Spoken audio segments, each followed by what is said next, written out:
Hello, Dad. How you doing?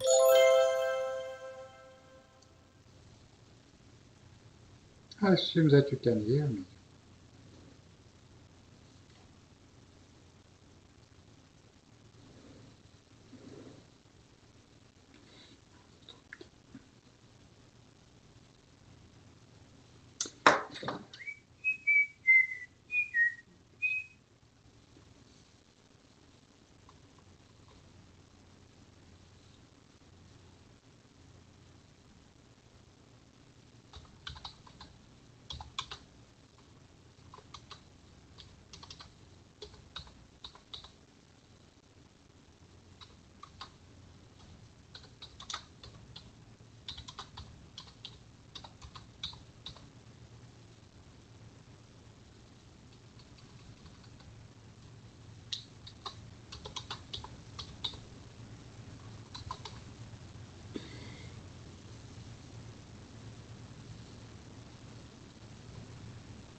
Hmm.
All that the first settlers had seen of the station was ruins. They had cleared away the debris and cut away everything they didn't need, turning the tunnels into streets and building those squat houses in place of the once destroyed personal modules. The place could use a bit of light. The enormous vaulted ceiling that had appeared as a result of an ancient technogenic disaster was lost in a vaporous haze that formed about 60 feet up, condensing in places into a cloud-like mist. A few remaining pieces of the framework reached up asymmetrically here and there. Everything was new to me. Everything piqued my curiosity. I could see a few serfs as their cyber bodies scampered across the roofs and shimmied up the columns, servicing life support systems and fixing various bits, judging by the far-off flashing and welding torches. The market deck was packed with people. It didn't look as if this bustle ever stopped here. The Haitian and I were attracting quite a few unkind sideways glances, suspicious and hostile. I noticed quite a few androids among the crowd. After having watched them for a while, I realized that they performed some kind of police function. They were armed. Some of them guarded shop entrances, while others patrolled the busy streets. While I was thus gawking around, drones came from everywhere and surrounded us, flashing holographic advertisements that offer all sorts of services. We'll move your respawn point to the Founders Square. Safe resurrection for just 1,000 credits. Norris Corporation, the best choice in implants, affordable quality. Exobiological symbionts from Zenus Corporation will boost your abilities and contribute some unique skills to your current configuration. All return customers get 50% off their third order. Pimp your ship. The Technologists Clan offers a complete customization of your spacecraft with the use of the Founder's original blueprints. Modern quality through ancient technologies. The Pilots Clan invites all ship owners to join their raids on deserted stations. Excellent loot and the possibility of fast skill leveling. Myris and Myris will buy scrap cargo. Quantity no object. The Engineers Clan will purchase any of the Founder's devices or their original blueprints. Go EXO! We offer a wide choice of alien metabolites. Normally this kind of aggressive marketing drove me up a wall. But being surrounded by it now, after everything I've just gone through, felt like a breath of fresh air. I looked up at the direction signs. Founders Square was situated in the very center of the enormous hall. Still, it had to wait. My first port of call was clear. I had to find the nearest Myris and Myris scrapyard. And there it was. You just couldn't miss the large double M. I motioned Sharon to follow me. We walked down the wide staircase, attracting more unfriendly attention from onlookers. Apparently, Cargonite was all the rage here. Most players were wearing light armor as an alternative to everyday clothes. The entire market deck looked like an enormous Eastern-style bazaar with its multitude of interesting offers, potential opportunities. Still, I had more important things to take care of first. I had to find money to move my respawn point and pay for the docking space. 2 androids guarded the entrance to Myris and Myris. They looked only marginally human. Their armor plates gleamed purple. Their build a rough semblance of armor. Their weapons were integrated. Although my meager abilities didn't allow me to scan them, I was more than sure these guys could be quite dangerous in combat. The androids stood a head above the human players. They had no faces, only tinted front plates flickering with scanner lights deep inside. They paid no attention to us whatsoever. Before entering, I asked Sharon, "Do you think you can extract devices from Dargian armor?" "It depends on the type," he answered, and froze, focusing on his inventory, where I'd moved 9 of the trophy gear kits. Soon, he handed me the modules he'd managed to extract. 5 in total. Not many. Shame, but at the moment I couldn't do much about it. Time was working against us. I'd saved Rash's armor till later. I needed some time to look into it first. Ah, Now, bon we sang. had to hurry. We only had 1 hour left to pay for the docking space, and I didn't even know how much it was going to cost me. I had no access to the station's network, due to the fact that I didn't have their so-called mind expander installed. And in its absence, I started to feel a bit uneasy. While not explicitly aggressive, other players didn't seem particularly friendly either. They cast hostile glances at Sharon, and curious ones at myself, their interest immediately replaced by confusion. I could imagine that rumors of our ship would soon spread. I didn't at all like the reaction of the 2 mechanics we'd met by the docking pad. It was pretty clear that the craft was expensive enough. Many would want to lay their hands on it. I would have to either sell it or stick to my cover story, which would demand some serious cash injection, primarily to be able to level my care up fast. Which meant I absolutely had to log out and have a few words with Arbito. We had a few things to discuss. I walked into the Myris and Myris. The shop's facade was impressive enough. The inside, though, was rather plain. The place resembled a hangar. About a dozen drones floated under the high ceiling. I headed for a small office counter, which looked like a child's toy amid all the mountains of scrap metal. A disgusting-looking dealer stood behind the curved counter. I had no idea where my subconscious mind had borrowed suitable words and images from, but the first impression was depressing. I had no doubt that the owner of this loathsome, bloated, obese avatar had serious mental problems. I focused on it. Ignorant human, level 37, vendor. This was another specialization typical of any game world. Having said that, normally the role of vendors was reserved to NPCs. More often than not, they were also quest characters too. Excuse me, sir.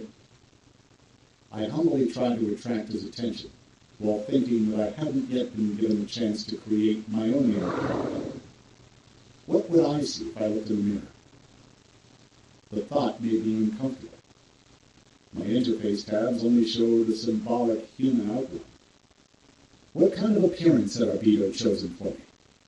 Or maybe he hadn't bothered doing it at all, but had simply clicked the randomizer? Well, the vendor gave me a rather dismissive glance. The scale's in the corner, he mumbled. Just dump everything you've got on. I didn't like his suggestion at all. You'd better have a look at it first, I said, trying to stay calm and polite. What's so special about it? These are integrated devices. I tried to sound as if I knew their potential value. Not interested. The vendor waved the offer away. We only accept scrap cargo. You need to see the technologists or engineers of the devices. Still, I'd like you to have a look, I insisted. Very well, then. He sighed as if doing me a favor. His eyes glinted, though. Without saying a word, I showed him the Carbonite armor kits. One of his eyebrows rose. He can't not have noticed the bullet dents and the laser scars on the armor. So, where did you steal it from? He cast me a septic glance. I won it in honest combat. I'll give you 10% of the scrap price. He drilled me with a stare, on one condition. Which is, I'll need the logs of the fight. I shook my head. 10% off, then. He gave me a nasty smile. Why? For the risk of trading in stolen goods. I was a lousy profiteer. Who'd asked me to open my mouth with? I should have gone straight for the scales, as he told me. I did have the logs, of course, but showing it here would be a very stupid thing to do. At the moment, I didn't want anyone to know about my fight with the slave drivers. The information about their base and the ship they were restoring could prove much more valuable than the Carbonite itself. Okay, then. I motioned Sharon to dump everything onto the scales. I had no time to look for another vendor. Will you sell me your hate? The shop owner suddenly asked me. No. Think again. I'll give you 50,000. He's not for sale. Sharon had already loaded all the scrap onto the platform that floated a couple of feet above the ground. It sank slightly. The vendor made some brief mental calculations. 500 credits. I sent a mnemonic message to Jerome. Can you read the weight? 600. He paused, as if he'd never encountered the word pound before. I glanced over the price list exhibited on the transparent holographic clipboard. 11 credits a pound. Jerome, pick it all up. We're going. The vendor rose in his chair. Oh, wait a second, young man. It's probably the scales playing up. Wretched piece of junk. Greed glinted in his eyes. I wouldn't have been surprised if integrated devices cost 10 times the price of scrap carbonite. And it wasn't scrap I was selling either. I don't think so. We walked out into the street. It felt like a breath of fresh air after the shop's dark atmosphere. I took another look around. This time, I didn't rush it. The armory. Yes, exactly what we needed. We hurried across the street and entered the shop. It was small, crammed with holographic models of their wares. They were really spoiled for choice here. I hadn't noticed the vendor amid all the paraphernalia of weapons and armor. A young, fair-haired man proffered me his hand. Surge, he said, casting a cautious glance at the H. Xander, I answered his handshake. Don't worry, Sharon doesn't attack anyone. What can I offer you, Xander? Are you interested in weapons or in gear? We have direct contacts with the technologists. Some of the items are mind-blowing. I'll keep that in mind when I need to buy something. Now I just want to offer you some of my loot. Some gear kits and pulse guns. I can't extract the devices, though. Haven't been in the game long enough. Where did you get it from? These questions began to annoy me. Normally, vendors don't give a shit where you got your loot from. Then again, I knew nothing about the local customs yet, so I decided to stick to my story. Thing is, I bought this account from someone, I said nonchalantly. I arrived at the station in my ship an hour ago, and all the gear is already in the inventory. Surge wasn't as stuck up his own backside as the last vendor. At least he seemed to accept my fake confession. So how about I have a look at it? He chuckled. I motioned Sharon to unload the gear onto the counter. Surge scanned it meticulously. Then he made some mental calculations. How about $3,000 in total? Cash. He shook his head. I don't work with cash. Too much hassle. I don't have access to the station's network yet. I didn't get a chance to get any implants. Not a problem. He pointed at the payment terminal. Just log into it, and I'll transfer you the money. What kind of cash do you use here, then? I asked, curious. Microchips, he answered worriedly. What's so valuable about them? You don't mean you haven't even read the FAQ? Nope. Microchips are everywhere. They make the base of any cyber system. There are some fakes around, but they're not difficult to tell. All you need to do is test them in a dedicated slot. And what if someone pays me, say, 1,000? How much time will it take to test them all? He chuckled at my naive question. 1,000 chips is a lot. I don't think you'll come across anything like that in the foreseeable future. The maximum an experienced leveled-up pilot can expect is 10 to 15 chips for a really risky mission. Normally, it's about enough to upgrade one of the ship's systems. There are also neurochips, but they're sold at the rate of 1 to 100. There it gets more difficult. You absolutely have to test them, but you'll need special equipment to do so. How much does a neurochip cost, then? A blank one is 500 credits.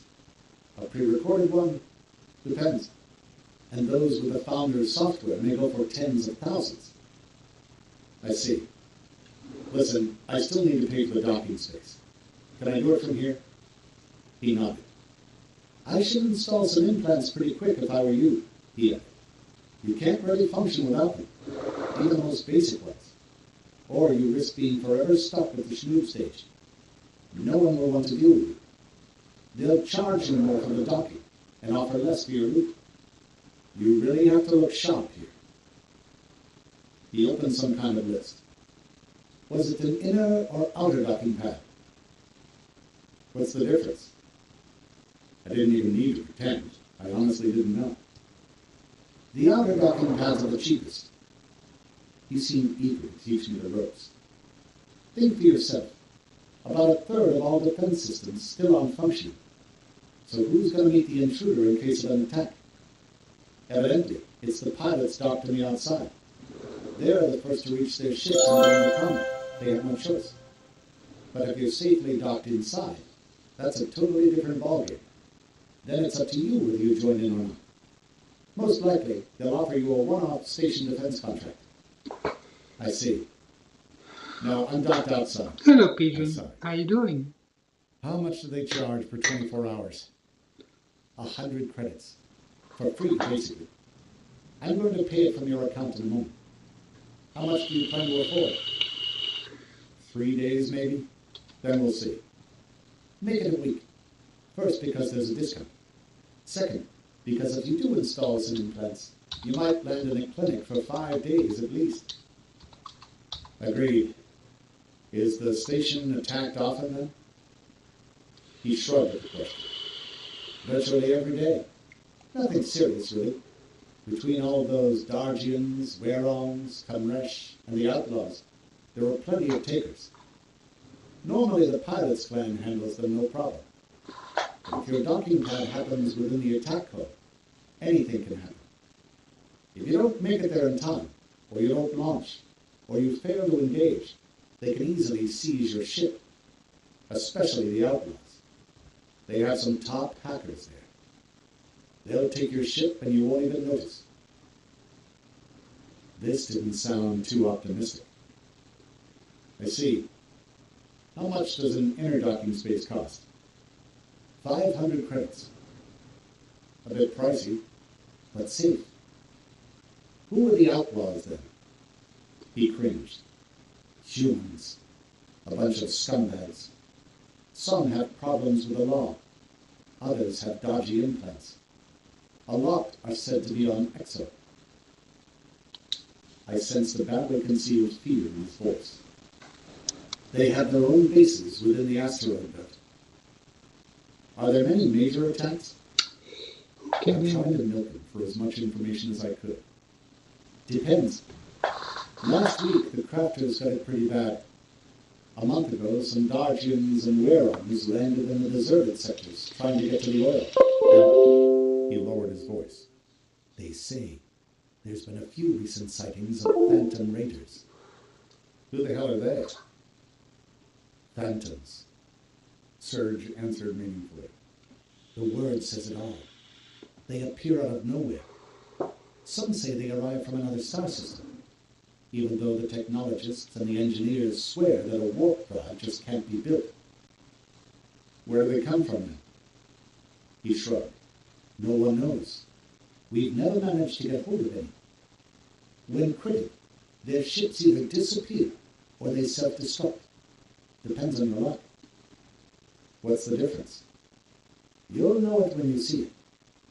If a raider disappears, that's one thing. You've scored a win and subsequently get paid. Because the logs are still there, you see. But if they self-destruct, that's a totally different story. That's annihilation. If you happen anywhere near it, just pray to the founders that your force shields hold. The clans will pay any money for a fragment of the Phantom Raiders' ships. How much will they pay for a whole one? Again, he gave me this patronizing, unsettled smile. Okay. That's science fiction. He scooped up my Dargian gear. No one has ever seized a Phantom.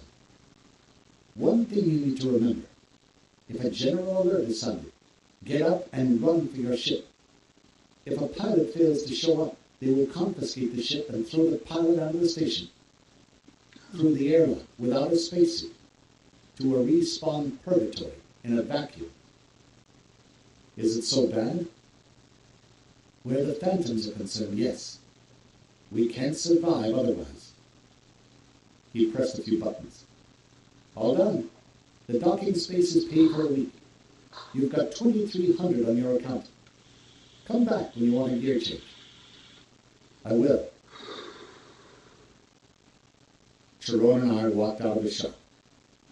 My next port of call, having my respawn point moved. I kept meeting hostile stayers. I hadn't yet met a single xenomorph, which I found quite worrying.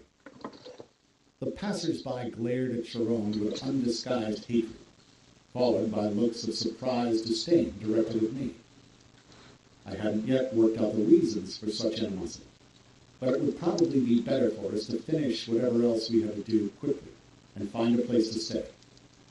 I needed to look into Wiki, the dated word I used out of habit when referring to gaming encyclopedias. Founders Square didn't impress me much. It was vast and empty. We paused next to it, noticing a cordon of androids. The impassive steel robots stood watch over the respawning process. From time to time, the square echoed with a popping sound, as a flash of green light released the newly respawned player. Generally, all of them looked pissed and confused, having just suffered a virtual death. I could tell by their gear that most of the survivors were pilots. We lingered behind the curtain, watching. I noticed a few mechanics appear under the incessant flashes of green. Judging by the few brief phrases they exchanged, it had been some sort of repair gone awry. A few shady individuals must have been the victim of some gang war. Then, the square flooded with armed people in full armored suits. I could hear snippets of their conversation about mopping up the station's deserted levels and those raid-wiping idiots. Aha! They had counted on abundant loot, but got a kick in the balls instead. Happens to the best of us. Still, as I studied their weapons and gear, I couldn't help asking myself what kind of mobs had to be lurking in the station's deserted bowels. All of that was quite an eye-opener, but it was time for us to leave. Personally, I could barely stand straight from exhaustion. I cast a look around, searching for the offer we needed. I didn't have to look long. At the entrance to the nearest shop, more drones glowed with a regressive advertisement, pestering the passers-by. I was wary of more questions and technical problems, but the shop owner, definitely an NPC, just kept nodding with a happy smile. No, he didn't need to know where my old respawn point was. He could transfer it to Founders Square for 1,000 credits regardless of its current location. The haste wasn't a problem either. He was a player like all of us, so technically, he was entitled to one too. I shelled out $2,000. Despite having made a big hole in my budget, it was definitely worth it. I asked the vendor about any potential places to stay, and received some very detailed directions. Apparently, the entire perimeter of the market deck was lined with living modules. In whichever direction we went, we could still get there. The whole respawn point transfer procedure seemed a bit iffy to me. The vendor rubbed some silvery goo into Chirone's and my forearms and reported happily, "All done." "What's this then?" I studied an oblong silver spot just above my wrist. "That's a marker," the vendor informed me. "Effective within range of up to 10 light seconds from the station. Anything further than that is your responsibility." I imagined a scenario. Me and my ship, millions of miles away from my new respawn point. In case of trouble, I'd find myself back here at Founders Square. But what was going to become of the ship? I asked the vendor about it. He shrugged. "Normally, pilots fly either in groups or at least in twos, so there's always somebody to tow your ship back to the station, or at least to keep an eye on it. And if that's not the case, we don't cover spacecraft. You might need to talk to some of the technologists about that. They might know of a solution. Or," he lowered his voice and leaned across the counter to me, "try and find one of the Outlaws' bases in the asteroid belt. There's rumors they've cracked the Phantom Raiders mystery, because we don't get very many of the Outlaws' downed ships." "Oh, really?" "Oh, really what?" he said nonchalantly. "Have I just told you something?" The vendor gave me a barely noticeable wink. "In any case, sir, I would be quite interested in buying some rare equipment. So, if you find anything, I'll be very happy to consider it. Oh, Trust man. me, you won't regret it." New quest alert. Immortal hardware. Find any of the Outlaws' bases and try to find out more about the ancient technology they recently discovered. "Come on, Chirone. Time to go." Enough for one day. I was already fed up with today's dose of adventure. I could barely stand on my feet. I still wasn't hungry or thirsty, but Chirone was already ogling a vending machine offering food tubes. To me, they looked utterly gross, but I was surprised that he could be hungry at all. "Fancy some?" He nodded energetically, his eyes glowing with excitement. He was a mystery to me. I walked over to the machine and bought a few tubes of my choice for him. He swallowed them whole right there, wrappers and all. The nearest android swung round with a distinct chattering sound of his teeth, but immediately lost interest, noticing his slave collar. It was better he didn't remove it at all, which made the freedom I'd promised him rather questionable. Sharon didn't protest, though. He followed me meekly and obediently, showing no return aggression to anyone around. I immediately thought about the earlier docking incident with the two mechanics. He behaved totally different then. I remembered seeing him in the ship's cockpit, a free pilot, proud and confident. Apparently, the Haish possessed some enviable acting skills. Then again, maybe he'd taken my clever little ploy seriously. If so, he'd probably accepted his fate, thinking that I'd simply betrayed him. Never mind. We'd talk it over once we got to the hotel. Come on now. I pulled his hand, motioning him to follow me into the nearest street. It led from the central square, away to the enormous hall's perimeter. There, we discovered lots of oblong hatches that lined the hall's walls, with a holographic sign next to each. I checked them and shook my head. Capsule hotels weren't for the likes of us. We spent some time looking for suitable lodgings. Finally, we'd chosen Gardine's Living Blocks, or so the ethereal advertisement claimed. The hatch creaked slightly as I opened it. Sharon had to stoop as he entered, otherwise his head would have hit the doorway. Another long corridor, lined with identical oblong doors. A lamp cast a cozy light from the reception at the far end of the passage. Noticing the Haish, the owner rose, reaching for his weapon. I sensed Sharon's hot breath on the crown of my head. "Keep out of it," I warned him just in case. Then I walked confidently up to the counter. Sharon breathed in fits behind me, sensing a threat and ready to charge. I warned him once again, then smiled to the owner.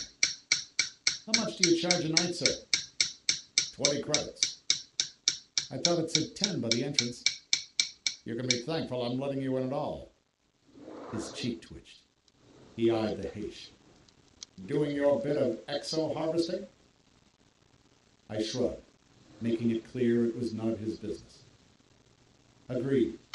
Here's 100. I noticed a payment terminal and hurried to transfer the money. In return, he offered me a smirk and an electronic key. The living block was warm and clean. A soft, porous carpeting covered the floor. The five-sided room was small, a bit like a honeycomb. A basic hygiene unit in a corner, and a folding bed along the wall opposite the station network terminal. The massive hatch shuttered shut. Two new icons appeared before my mental eye. Open and locked from inside. Naturally, I chose the latter. It took me a few moments to work out the collar control. Then I removed the deactivated collar from Sharon's neck. Finally, he cricked his neck, mistrustful. "Didn't I tell you it was only a trick?" He stared into my eyes long and hard. Gradually, his gaze softened as understanding grew within. "I know it can't have been easy for you. I'm afraid you'll have to grin and bear it for a tiny bit longer until I can think of a way to legalize you here at the station. But now, at least you can log out. Do you understand? You do have somewhere to go back to, don't you?" He didn't answer. Very well. I was more than sure he knew what I meant. Then it was up to him. Personally, I was logging out. I needed some quality sleep, a meal, and a shower, followed by the next point on my agenda, having a heart-to-heart with our beating. That's it. I pulled the bed down, lay on top of it, and closed my eyes. But whatever happens, Jerome, promise me not to leave the room. The log out button glowed green, calling my name. I pressed it. Chapter 3. Log out. I was back. Gradually, my eyesight began to focus. My body was numb. I could make out a convex, translucent surface in front of my face, and the blurred outline of my room behind it. Back to reality. Only now could I pluck up enough courage to admit I'd been so scared to lose this thin bond between the physical and made-up worlds, which I'd been so eager to break before my introduction to Phantom Server. The grass is always greener, as they say. My muscles felt quite fit. I wouldn't say I was wide awake and bursting with energy. My eyes felt dry and tired. But even this initial awakening surprisingly felt like good news. The fact is, it's not real life itself that matters. It's knowing that you can come back at any time. The sheer freedom of choice. Apparently, once you are stripped of that choice, things aren't so funny anymore. Especially when you're stuck in a totally unknown world. I had lots of things to do. No time to go to bed yet. I touched the glowing ruin of an icon. Air hissed. The translucent lid began to rise. My implant reacted predictably. The in mode is off. I grasped at the sides of the capsule and sat up, then scrambled out and headed for the shower. I needed to freshen myself up. My head was going round a bit, but I knew it would soon pass. Standing under the hot jets, I tried to depressurize. The Phantom Server had left a lasting imprint on my mind. I studied my forearm. No sight of any implants. I wiped myself dry and put some clean clothes on, then walked over to the front door. No sign of a break-in. The in-mode technicians were no dodgy customers. They got a proper entry clearance. I had this lock with special tracking software. It didn't prevent a break-in, but it did signal an intrusion. This time there'd been none. Their so-called technical support team had used a copy of my own electronic key complete with my biometric data, just like a medical response team. Now, I had 3 potential courses of action. 1, I could cancel the contract and send the neuroimplant back to the developers. 2, I could keep the implant, but never go back to continue the alpha testing of the Phantom Server. 3, alternatively, I could stay in the game. I sat at the table, ordered a breakfast, and began thinking. I wasn't sure about the right choice yet. Each of the 3 had its own pros and cons. But you know what actually worried me? You'll never believe it. The Haitian prisoner's fate. Was I finally losing it? In game, as in real life, it was every man for himself, wasn't it? No one had overrun this simple rule yet. It's true that I always tended to join the forces of light whenever I played a game. Then again, this light also came with certain strings attached. Most likely, if I had to be brutally honest with myself, I was simply attracted by their design and all the potential abilities. But I'd never been a clan player. Sometimes, yes, depending on a particular assignment or out of dire necessity, then I could indeed work as part of a team, but it never attracted me as such. It was a choice that must have initially been formed by the nature of my work for Arvido. Then I'd simply got used to it. I must have realized that any voluntary responsibility for other people's lives was a moral burden I could live without. Also, I hated obeying various statuses and charts. Freedom and adventure were my religion, unconcerned and commitment-free. The thought of Arvido grated on my nerves. First thing we had to do was to talk. I needed my money back, as well as some information. Then I decided what to do next. I never found Arvido, but I didn't push too hard either. I created a new account in the Crystal Sphere for a bit of nostalgic level. I made level 5 and sold some penny loot. The game's rather boring opening offered a player plenty of motivation to seek any easy side routes, but no such luck. No one offered me any shady services. Very well. I did the same in another game world where I knew Arbido had a long and established history. Not an online manager in sight. Not one of his old contacts still around. I went as far as to buy a new microchip and change my Nanocomp's IP address. I knew from experience that any potential client always left in his wake what I'd call the matching customer to product trail. All of their online searches and their entire browsing history were meticulously recorded and analyzed in order to ensure that everyone could find exactly what he wanted. Now, this worried me quite a bit. Arbido seemed to have disappeared off my radars, and so had my money. I wasn't in the brightest of moods when I finally logged out. Only when I glanced at the clock did I realize I'd been deprived of sleep for over 24 hours. My and Sharon's escape from slavery, followed by our trip to the station and everything it implied, had taken almost 10 hours in actual time. In total, I'd spent a whopping 2 days in the Phantom server. Time to catch a few Z's.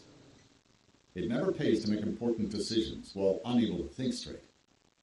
I switched on each and every security device, climbed back into the capsule, sealed it, and activated the in mode. The following day brought no relief. Arbido seemed to have vanished into thin air. I spent a couple of hours in the crystal sphere just watching other players and following the newsfeed. Nothing new there. Not one of the artifacts I'd handed over to him had resurfaced in the local network. All the other agents known to me were offline. I was bored out of my mind. The neuroimplant was working at maybe 10% of its true capacity. Now I knew exactly how it could make me feel. I wondered about Sharon. What would he be doing now? I walked over to the window and stood there, staring at the city enveloped in industrial haze. Arbido could wait, my gut feeling told me. He must simply be lying low. It had happened before during some major net police raids. So what was I waiting for then? My Phantom server account had been paid for. I had lots of things to do there. A thin voice of reason tried to talk me out of it, reminding me of all the dangers these new neuronet technologies could harbor. But the thought had only challenged me. I was now itching to go back.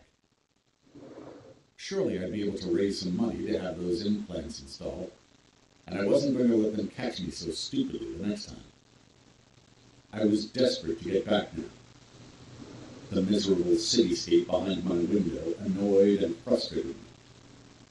I knew myself well enough. I wouldn't be able to wait for much longer. I turned round and looked at the open capsule. Yes, that was it. I was going back. The thought alone allowed me to breathe easy. Log in. I opened my eyes. I was lying on a narrow folding bed. A strange, spicy smell hovered in the air. Not unpleasant, just alien. Wary, I sat up and looked around me. Tyrone lay sprawled out by the door. He didn't move. I stood up and tried to shake him awake. Pointless. I listened to his breathing. It was level. Was he asleep? Or had he logged out too? I've no idea what happened to a logged out player's avatar in this particular world. Normally it should just disappear. But the Phantom server seemed to be living by its own rules. Nothing would surprise me. Jerome's face was calm and peaceful. His skin, however, was covered with droplets of some substance which produced the smell that had alarmed me earlier. I tried to shake him awake again, to no avail. I struggled to drag his limp body into a far corner and concentrated. What was I supposed to do with him now? If Chiron had logged out, then why was his avatar's heart still beating? Why was his skin warm? Why was he breathing? That wasn't right. I had no one to turn to for advice. All I could do was sit there and wait until he came round. I left the Heish alone and slumped into a chair opposite the network terminal. I wanted to look into the local market. First things first. I had to research this implant thing, and more importantly, find some money for the surgery. The station network was crammed full of offers, but admittedly dodgy ones. I didn't need a cottage job, that's for sure. Not one of the tempting, affordable offers contained any clear-cut explanations. I opened one at random. I'll install a basic mind expander for as little as 1,000 credits. Ask for Klaus the Nemotech at the 7th Market Block. How cool was that? As if I'd allow some cowboy brain surgeon to mess with my head. What kind of expanders were they? Where had he gotten them from? Had he looted them off something or someone, or just bought a second-hand one? No thanks. Anything but that. It's not that I was too choosy, just wary of any potential problems. Such cyborgization of Avatar was going to seriously affect the character itself. This wasn't a mediocre sword or a suit of armor which you could keep for a while, hoping one day to swap it for something really good. So I kept looking into it, searching for any criteria. A mind expander is a neuronet module responsible for the reception and processing of incoming data from any implants or gear sensors. It exists in 3 basic models. Synapse X receives data from gear sensors only. Its advantages: low cerebral overload parameters, needs 4-point intellect, 4-point willpower, 3-point learning skills, and low price. Downsides: your perception range will depend on the gear you wear. Any gear sensor damage will render the implant useless. Recommended for mercenaries, low-rank mechanics, small craft pilots, crafters, and artifact hunters. Not for me, probably. I shifted in the hard chair, trying to get comfortable. What's the point in wearing a mind-expanding implant which demands the donning of expensive, gimmick-packed gear? So I went on reading. Synapse 2 works exclusively with implants. Its advantages: average cerebral overload parameters, needs 5 points intellect, 5 points willpower, 5 points learning skills, and the possibility of linking it up with a one-off choice of 3 sealed cyber modules, which are implanted simultaneously with the mind expander. Downsides: once chosen, this configuration cannot be altered or upgraded. Recommended for all-around pilots, owners of cargo craft, and mid-rank mechanics. This looked interesting. Having said that, I hadn't decided on my specialization yet. I didn't want to risk choosing the wrong side. No. What do they have next? Synapse Z Universal. 5 slots are implanted into your skull, capable of housing multitask cyber modules. Its downside: high cerebral overload parameters. Needs 7 points intellect, 7 points willpower, and 7 points learning skills, and high price. Its advantages: the possibility of flexible modular configuration depending on the task at hand, and the ability to manually replace modules in slots. Recommended for scientists, technologists, nemotechs, exobiologists, and raid leaders, as well as large spacecraft and squadron commanders. The mind boggles. That was it. Yes. But the price was going through the roof. Never mind. One day we'd make it. The first few steps are never easy. One thing was for sure. I should take my time choosing the right implants. In the meantime, I could do very well on peripherals. A sharp screeching noise attracted my attention. I turned round, staring at Chiron. He's still laying on the floor with his eyes closed, but his right arm twitched, convulsing, clawing the bulkhead. Whatever was happening to him? I stood up and warily approached him. Was it some involuntary reflex? If he'd indeed logged out, his avatar couldn't possibly have any. Chiron's hand twitched and clenched into a fist. Once again I tried to shake him awake. He didn't respond. I returned to the terminal and continued studying the network. The metabolic corrector and reflex enhancer were more or less clear. The former was basically a microscopic biochemical factory. It pumped your blood through, cleansing it from anything toxic, and enriching it with various beneficial, or so it thought, substances and formulas. The implant drew heavily on your body resources, but it also came with its own supply of metabolite cartridges. In order to refill them, special sockets were implanted under your skin. The formulas themselves were produced locally, available in disposable tube syringes. This was getting interesting. The reflex enhancer consisted of nanites capable of forming